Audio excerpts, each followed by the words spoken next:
GM. She's answering pretty tough questions once again.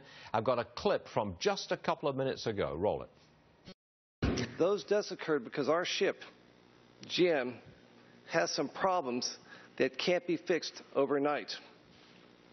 As GM skipper, the burden to fix these problems is upon you, ma'am, squarely upon you. All right. As of now, we're joined by Congressman Pete Olson. He was the one asking some of those questions of Ms. Barra this hour. That was a pretty tough question you asked right there. How do you judge her answer, Congressman?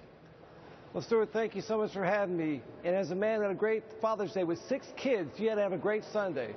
But Ms. Barr came here, Stuart, and I asked her one simple question. Tell me how many people have died because these cobalts were defective.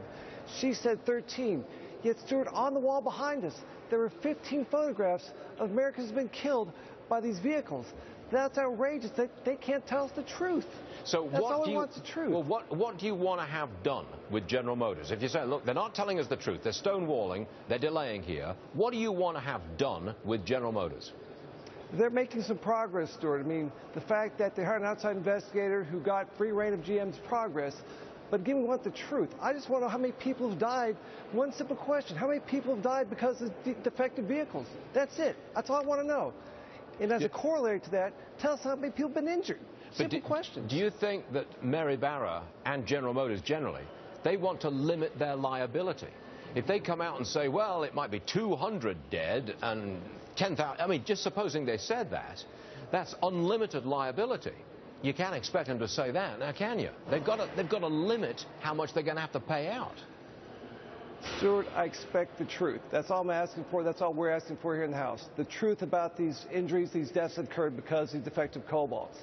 Again, there's this victim compensation fund going online.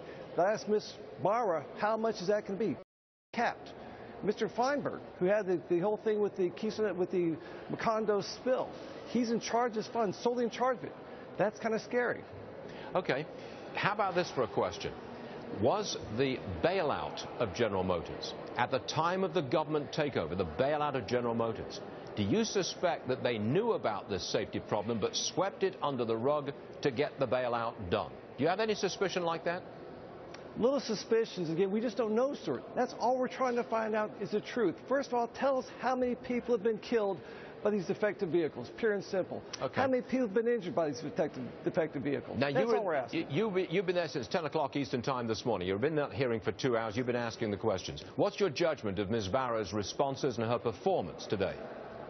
Well, my judgment is that she's been a pretty good skipper because she's taken charge and responsibility for what's happened. But the bottom line, Stuart, is still it's happened.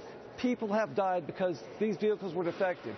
Some people in GM knew that, but somehow that didn't get up to hire the people who could fix the problem. And that's outrageous. And that's what we're trying to find out why this happened, how it happened, and make sure it never, ever happens again. Congressman Pete Olson, thank you very much indeed for joining us on a busy day for you. Thank you very much, sir. Thank you, Stuart.